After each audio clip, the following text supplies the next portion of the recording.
¿Qué tal? ¿Cómo están? En esta ocasión estamos conversando otra vez acerca de la elección. Y estamos acá con Esri. ¿Cómo estás, Esri? Muy bien, gracias por la invitación. Qué bueno. Esri es de acá de Montemorelos. Así es. ¿Qué estás estudiando, Esri? Estoy en el último año de terapia física. Muy bien.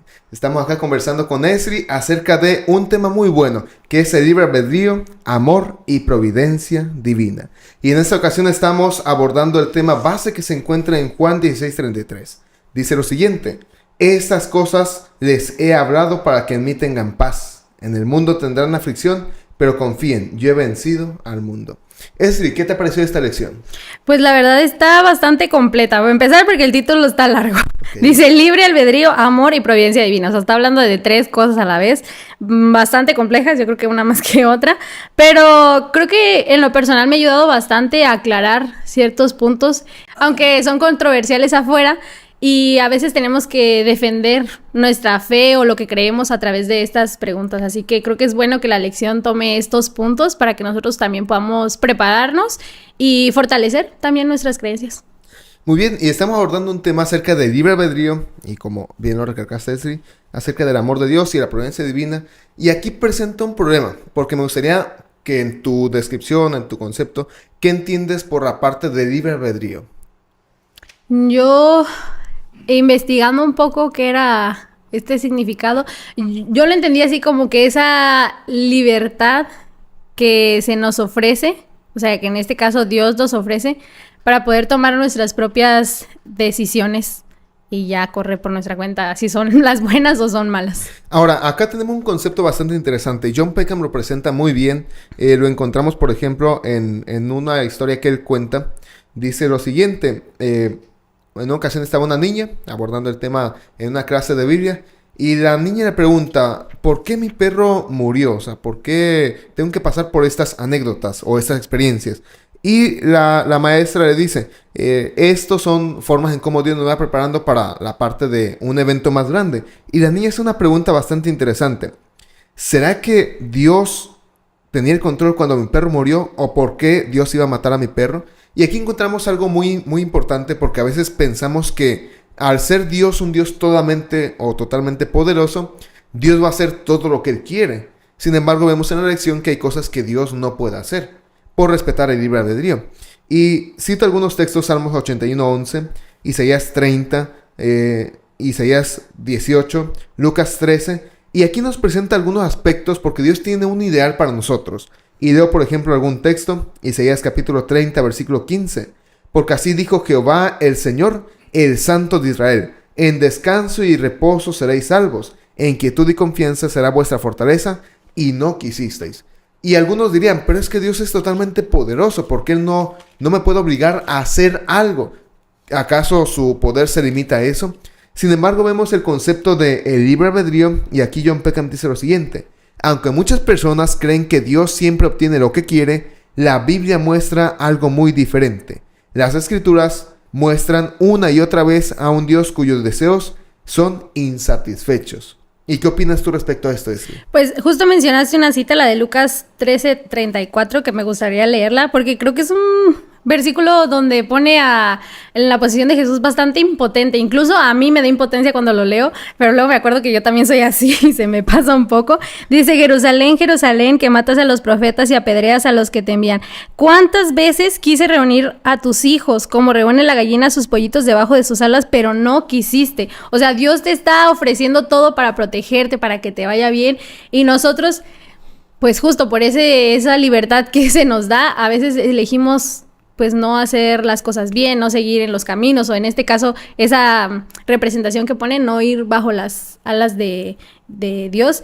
Aunque igual mencionabas la historia, ¿no? De la maestra y de la niña que le pregunta el perrito, y creo que a veces se nos hace fácil como humanos echarle la culpa a alguien, como de lo que nos pasa. En este caso: ay, se me murió mi perrito, fue porque la voluntad de Dios. Cuando no pensamos que en realidad son resultados, muchas veces, no estoy diciendo que siempre, pero muchas veces, de nuestras propias acciones o de la toma mala de las decisiones dentro de ese libre albedrío que Dios nos está dando. Y aquí abriendo un poquito el paréntesis para aclarar esto: tú eres fisioterapeuta, estás estudiando y estás terminando la parte de tu carrera, y tú te darás cuenta que hay personas que van al consultorio, van con el fisioterapeuta, y le dice, ok, usted tiene que guardar 15 días de descanso. Pero ¿qué sucede? No lo guardan de descanso y entonces viene que la herida, no sé, la torcedura del pie es como que se agrava y hay que atenderlo un poco más de reposo. Entonces desde este punto de vista vemos el aspecto de que Dios muchas veces quiere hacer algo pero no lo hace. Sin embargo, eso no quita la parte de, y cito un texto, Hebreos capítulo 1, versículo 3, esto no quita el aspecto de que Dios sea totalmente poderoso. Y dice lo siguiente, Hebreos 1, 3, el cual es el resplandor de su gloria y la imagen misma de su sustancia, quien sustenta todas las cosas con la palabra de su poder, habiendo efectuado la purificación de nuestros pecados por medio de sí mismo. Aquí abordamos un punto importante, bueno, podríamos decir dos. Uno, el libre albedrío. Dios nos da libertad de elegir, nos pone como Israel el camino de la derecha y de la izquierda, depende de cuál elijamos. Sin embargo, que Dios nos dé libre albedrío y respete nuestro libre albedrío, no significa que Dios no es poderoso o no es totalmente poderoso. Simplemente limita su poder por causa de sus designios y su ley, como es el libre albedrío.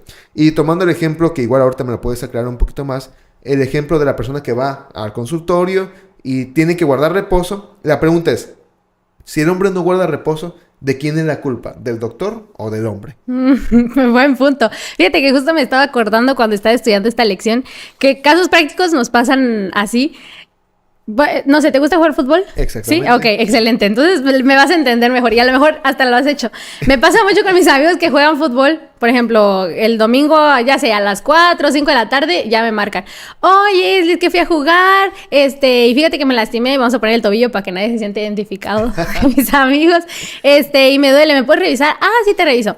Y entonces vemos que tiene, no, pues a lo mejor no es tan grave, pero justo eso, se les indica, no un reposo absoluto, pero le digo mínimo, el próximo partido no juegues porque tu cuerpo, perdón, ahorita está como muy vulnerable, ajá, que pueda volver a hacerse una lesión grave.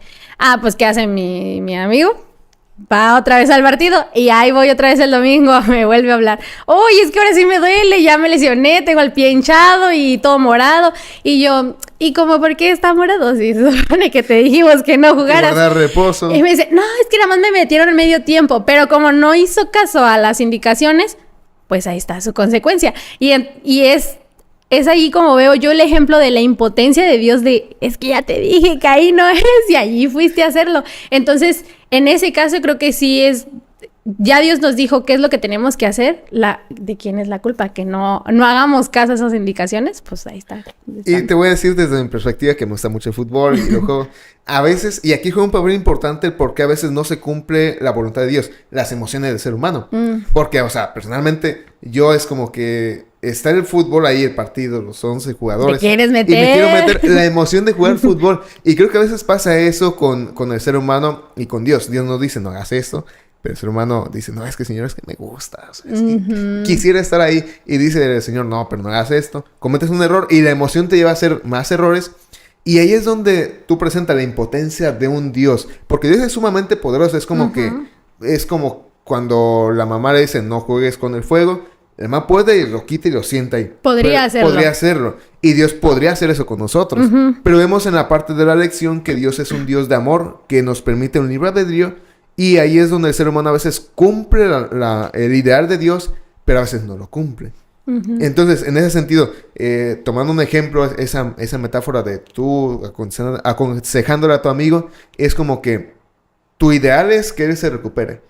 Pero él no quiere recuperarse por jugar fútbol, Exacto. por desobedecerte. Entonces, es un punto importante acá como el fútbol sirve para ejemplificar este aspecto donde a veces la emoción humana surge o juega un papel importante en la parte de un Dios amoroso. Sin embargo, John Peckham dice lo siguiente: el hecho de que Dios es todopoderoso no significa que pueda hacer lo lógicamente imposible. En consecuencia, Dios no puede obligar a alguien a amarlo libremente. Si hacer algo libremente significa realizarlo sin estar determinado u obligado a hacerlo, entonces por definición es imposible forzar a alguien a hacer algo de manera libre o voluntaria. En resumen, Dios no puede forzar a nadie a sentir amor por él, pues lo que obtendría en caso de hacerlo ya no sería amor. Y aquí entra otro factor. Tenemos de un lado el amor de Dios, del otro el libre albedrío, tenemos en medio las emociones. pero todo lo que cubre es el amor de Dios. Dios es totalmente amoroso. Es el que nos pone los medios. Y creo que Dios es muy amoroso, que Él no nos fuerza. Yo le llamo, Él nos conquista. Él nos pone los medios, los milagros, la Biblia, las personas, la música, la creación de Dios. No sé, algunas personas que están en nuestro camino, que están en nuestra vida. Dios nos pone eso para conquistar nuestro amor.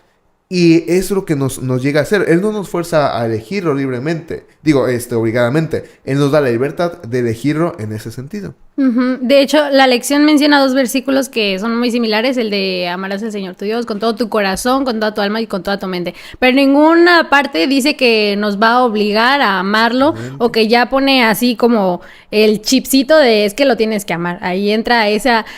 Uy, creo que ese...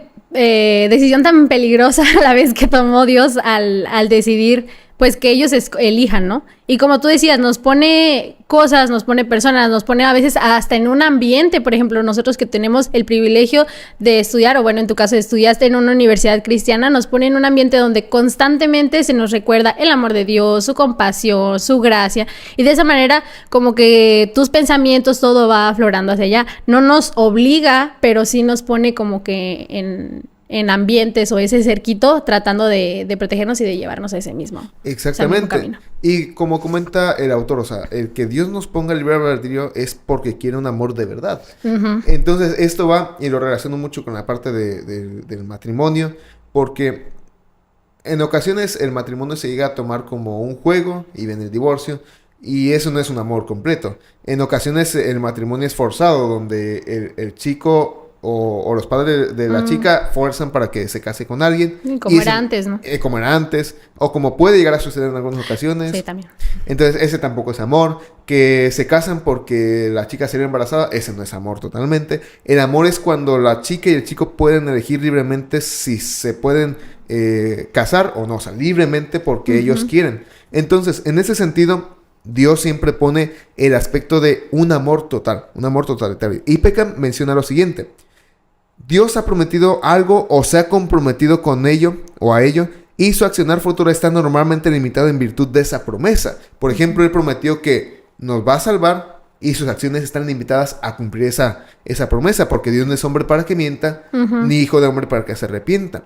Sin embargo, aquí el autor, y tomo algunos textos como Hebreos 6:17 o Tito 1:2, que dice lo siguiente: es la esperanza de la vida eterna, la cual Dios, que no miente, prometió desde antes del principio de los siglos. Y leo Hebreos 6, por lo cual, queriendo Dios mostrar más abundantemente a los herederos de la promesa la inmutabilidad de su consejo, interpuso juramento. O sea, Dios cuando promete algo es imposible que Él lo cambie.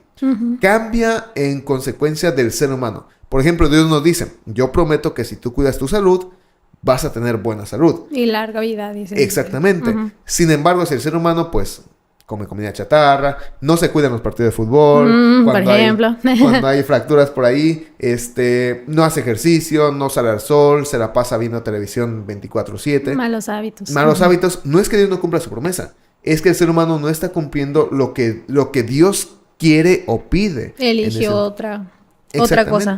Por ejemplo, con la salvación, Dios no nos fuerza. Él, y aquí entra lo que John Peckham decía, la parte de los deseos insatisfechos. Dios quiere que todos se salven, pero está en decisión del ser humano si él se salva o no. Si el ser humano decide por Dios, pues Dios lo va a salvar. Sí, si el ser humano se aleja de Dios, pues aunque Dios intente hacer lo más que pueda, no va a salvarse el ser humano. Sí, es lo que decías, de que nosotros como seres humanos poseemos esa capacidad, lo dice la lección, de ejercer la libertad de forma contraria a los deseos ideales de Dios. O sea, imagínate, pobrecito Dios. Bueno, incluso pongámonos en el lugar, o sea, no somos Dios, ¿verdad? Pero pongámonos en el lugar cuando quieres aconsejar a algún amigo o que haga algo y decide hacer todo lo contrario, ese famoso amiga, date cuenta cuando estás tratando de ayudarlo y no lo desea. Dios tiene esos deseos de que nosotros nos vaya bien, lo dice en la Biblia, ¿no? Deseo que te vaya bien y que seas prosperado en todo lo que hagas, pero pues si somos humanos y también depende de que nos rodeamos, de nuestras amistades, de qué consumimos, de eso también va a basar en nuestro pensamiento para la hora de tomar decisiones. Y va a ser un poquito poquito cliché, pero pongo el contexto porque trabajo con estudiantes, adolescentes, y es el punto en el que la emoción a veces gana a la parte del razonamiento. Y como tú decías, o sea, amiga, si tiene patas, tiene alas, es blanco y tiene pico, es pato. Entonces, el punto está ahí, o sea, uno quiere aconsejar, uno quiere ayudar a la persona, pero si la persona no toma ese consejo, y me ha pasado que he dado consejos, que he dado advertencias y no pasa nada, es que me gusta y es que, ay, siento tan bonito con esa persona. Y llega el punto en el que a los 3 meses ya anda llorando ahí. Y después digo, ok, ya, aprendiste y dices, no, es que todavía me sigue gustando. Y vuelve otra vez y es como que, bueno, tu decisión, tus acciones. Entonces, está el punto así. Dios a veces quiere, es como que Él es como que dice, ay, este muchacho otra vez no hace estas cosas, no hace caso. Y es como que los ángeles también han de decir, ¿y ahora qué hacemos? ¿Hacemos que se rompa el pie para que por lo menos se aleje? Aprenda la lección. Y aquí encontramos otro concepto, voluntad divina, ideal y correctiva. Y aquí está la parte de un punto de predestinación. Y cuando hablamos de predestinación, decimos, bueno, es que Dios ya sabe quién se va a salvar y quién se va a perder. Y si Dios ya me predestinó para salvarme, pues ya no importa qué haga yo. Sin embargo, este concepto no es totalmente bíblico. Aunque algunas personas han tomado textos como Efesios 1:9, que dice, dándonos a conocer el misterio de su voluntad, según su beneplácito, el cual había propuesto en sí mismo. Y dice más adelante, en él asimismo tuvimos herencia, habiendo sido predestinados conforme al propósito del que hace todas las cosas según el designio de su voluntad. Pareciera que Dios predestina a las personas de acuerdo a su carácter, a su voluntad. ¿Qué opinas respecto a eso? Pues ahí mismo nos estaríamos contradiciendo porque lo vimos. Si ese fuera el caso de que Dios ya nos tiene un fin preestablecido, o sea, no, allá voy. Lo que pasó con el pueblo de Israel, okay. O sea, ya, si hubieran cometido un error, ya hubieran desaparecido en ese mismo momento, no habría pueblo de Israel en la historia, porque ¿cuántos errores cometieron? A pesar de que Dios ya tenía un plan para ellos y que se decidieron alejar, pues no hubo como esas consecuencias que esperaríamos si fueran predestinados a cierta cosa. Lo que me gusta de la lección, y fíjate que esto sí, creo que fue un concepto nuevo para mí, es este significado que le da de la predestinación, okay. Que dice proponer una meta o poner una meta delante. Se mete en estos términos del griego y todo eso que tú entenderás mejor que yo, con trabajo si hablo español bien, así que creo que esa parte como que aclara muchas cosas y en lo personal me da como mucha paz, tranquilidad, ajá, de que sí Dios tiene un plan para mí, pero no es que eso así tiene que ser, ¿sabes? Como que sí vamos a tomar otros caminos, pero todos queremos llegar a esa misma meta. Ahora, aquí presenta el autor dos definiciones, uno, voluntad ideal, y dos, voluntad divina. La voluntad ideal es lo que Dios quiere que ocurra. Dice, amado, yo deseo que tengas salud y prosperes así como prospera tu alma. Es lo que quiere. Pero entra la parte del ser humano y su libre albedrío. En el ser humano, y ahí viene. Que no le gusta trabajar, pues como quiere tener riquezas. Que no estudia, como quiere pasar los exámenes. Que no se pone en comunión con Dios, como quiere tener una buena espiritualidad. Entonces, el ideal de Dios es que todos vayamos a la salvación. Sin embargo, está la parte de la voluntad divina o voluntad correctiva o reparadora. Que es, como lo define John Peckham, es la que ya ha tenido en cuenta todos los demás factores, incluidas las decisiones libres de las criaturas, que a veces se apartan de Dios de lo que Él prefiere. Y parece referirse a la voluntad correctiva o reparadora de Dios. Lo que dice Efesios, ¿no? A eso es lo que se refería. Y podemos regresar al ejemplo del fútbol. Exactamente. Regresamos porque dice, si ponemos en contexto y damos el ejemplo de la voluntad ideal, que es lo que Dios prefiere que ocurriría, en este caso sería, yo como su oficio de mi amigo preferiría que no se lastimara, ¿no? O sea, por eso le recomendé que no se fuera a jugar fútbol.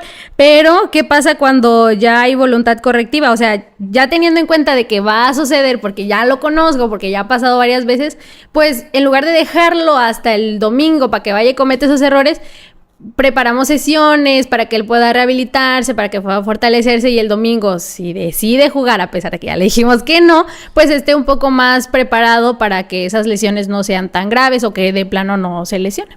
Y ahí entrarían los puntos de los medios de salvación. O sea, Dios sabe que vamos a fallar, que vamos a fracasar, pero a pesar de eso, Dios nos va poniendo ayudas, nos va instruyendo y a veces uno dice, Señor, pero ¿por qué? No sé, un ejemplo. supongamos el punto del fútbol. Señor, pero ¿por qué mi fractura me está pasando a mí? Bueno, puede ser porque no has comido bien, puede ser porque no jugaste bien, o te enojaste y llegaste muy mal con tu compañero. Entonces, lo emocional también interviene mucho. Exactamente, porque a veces somos más emocionales que razonables. Y entra el punto de que, no, es que me gustan esas hamburguesas con papas y va al punto de que en 10 años ya tiene hipertensión, obesidad, grasa en la sangre y todo eso. Entonces, el punto es que, como tú mencionabas muy bien, Dios sabe que a veces vamos a fracasar y trata de ayudarnos lo más que puede. Pero hay un punto en el que pues ya Dios no puede hacer nada más porque ya estamos muy embotados. Y dice, bueno, pues con el dolor de mi corazón ya me apartaré de ti porque no me quieres a Lo mí. mismo que pasó con el pueblo de Israel. Es que yo siento que el pueblo de Israel, así yo me identifico con que le pasa esto y yo, ay, lo critico, pero me pongo en su lugar y tal vez estaría igual. Porque sí, ellos también que tomaban sus malas decisiones y yo me asustaba cuando leía eso de que quitaré mi presencia de ti. Dije, ¿cómo? O sea, los vas a dejar ahí. Pero pues sí, también pasa, como decías, cuando estamos ya tan metidos en el fondo del hueco, por así decirlo, y ahora que necesitamos salir, creo que ahí es donde Dios nos deja como aparte y ya uno mismo tiene que volver a regresar. Lo que hablábamos de que Dios no nos fuerza, no nos obliga a amarlo, pero empiezan a hacer otra vez en nosotros ese deseo, y yo creo que ya es con la ayuda del Espíritu Santo. Sí, igual es muy respetuoso. Él insiste, pero tampoco es insistente de más, porque dice, bueno, respeto tu decisión por el libre albedrío. Y aquí entremos otro punto. Dios ha vencido al mundo. O sea, esto de John Peckham, que lo conecta con la siguiente lección, que no se olvide, el siguiente episodio del conflicto cósmico. Aborda John Peckham y comienza diciendo lo siguiente: si todo ocurriera según la voluntad ideal de Dios, nunca habría existido el mal. Y creo que con esta sentencia hubiera sido perfecto para nosotros. Porque yo incluso a veces digo, ay, Señor, ¿por qué no decides por mí? Ojalá y tú decidieras y vinieras y me dijeras, haz esto. Y a veces yo digo, Señor, oblígame a hacerlo. Pero a veces el que Dios nos obligue quita el factor del amor totalitario. O sea, de la libertad de amarlo completamente. Y dice John Peckham, no habría existido el mal sino solo la dicha, el amor y la armonía perfectos. El ideal de Dios. Sin embargo, John Peckham dice más adelante, algunas de las cosas que suceden son causadas por Dios, pero otras, como los males, son el resultado de las decisiones libres de sus criaturas. Dios no quiere que ocurran muchas de las cosas que suceden. Y leo un texto para ir conectando con una idea. Juan 16:33 dice lo siguiente. La cita bíblica, el versículo de memoria. Exactamente. Estas cosas os he hablado para que en mí tengan paz. En el mundo tendréis aflicción, pero confiad, yo he vencido al mundo. Prácticamente Dios nos dice, muy bien, mi voluntad ideal es que todos sean salvos. Pero por causa del pecado no podemos tener la voluntad ideal de Dios. O sea, no se puede cumplir esa voluntad. Entonces Dios dice, bueno, yo quiero que tú tengas la mayor tranquilidad, quiero que estés lo más tranquilo, quiero que puedas ir por el mundo cumpliendo tus sueños, ser feliz. Sin embargo, Él dice aquí, en el mundo tendrán aflicción, en algún momento vas a fracasar, va a morir algún ser querido, vas a recibir alguna traición por algún amigo, vas a perder a algún empleado, vas a tal vez perder alguna extremidad de tu cuerpo. Sin embargo dice, pero confiad, yo he vencido al mundo. O sea, Dios tiene contemplado todo eso. Dios prepara todas las cosas para mantener bien al ser humano. Pero dice, a pesar de eso, si tienes aflicción, si tienes malestares, si tienes malos ratos, ten confianza en mí, que yo he vencido al mundo y como tal yo puedo ayudarte. Y termino mi comentario con lo siguiente. El hecho de que enfrentamos sufrimientos y dificultades no significa que Dios desea idealmente eso para nosotros. Y debemos tener presente el contexto o el marco del gran conflicto. Es muy bonito porque termina con una esperanza, lo pongo así, con ese versículo tan bonito que nos da, que nos dice que tengamos paz. Que a pesar, sí, porque somos humanos y estamos en este mundo lleno de pecado y de maldad, nos van a pasar cosas malas, pero que a pesar de todo eso, Él va a encontrar la manera con su providencia, porque Él ya sabe, yo ya he vencido al mundo, o sea, Él ya sabe como que este mundo pues se va a acabar, que Él va a triunfar, eso es lo bueno, y que Él ya ha hecho provisión para que nosotros podamos seguir en ese como caminito rumbo al cielo. A mí me encanta la parte final que menciona la lección, me encanta porque Me gustaría leerlo textualmente. Oh, claro, claro. Dice, Dios puede hacer que algo bueno resulte incluso de los acontecimientos que no son buenos, que es lo que mencionaba, que aunque nos equivoquemos porque estamos en este mundo, puede pasar.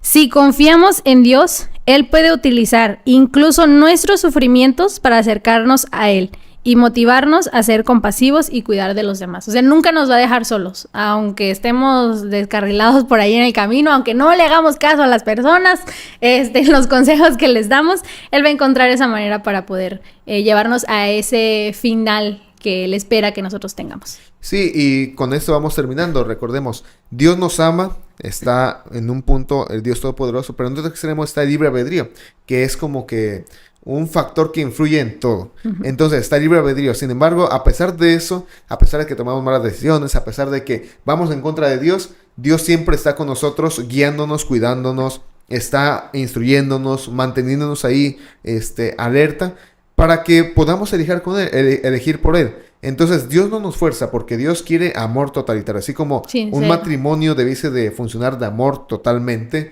así Dios quiere que nosotros lo amemos totalmente. Y Dios intenta conquistarnos. La creación, la Biblia, su Espíritu Santo, las impresiones, las personas, las sonrisas, el estudio de los libros que tenemos como la lección de escuela sabática. Dios intenta conquistar nuestro amor. Y recuerda, el punto de que Dios no fuerza a nadie es real. Y un punto en el que el ser humano es tan rencilloso, es tan reincidente, que ya se aleja de Dios y Dios lo respeta. Pero recuerden, como dice el texto de memoria, que se encuentra en Juan 16:33, en el mundo tendrán aflicción, pero confíen, yo he vencido al mundo. Y otro texto que dice, mi paz os dejo, mi paz os doy. No como lo da el mundo, sino como la doy yo. Entonces, recuerde esto, cada vez que usted tenga alguna aflicción, algún malestar, practique con alguien, converse con una persona de confianza, ora a Dios, lea la Biblia y recuerde que Dios siempre está con usted. A pesar de las malas elecciones que a veces tomamos, Dios siempre nos perdona.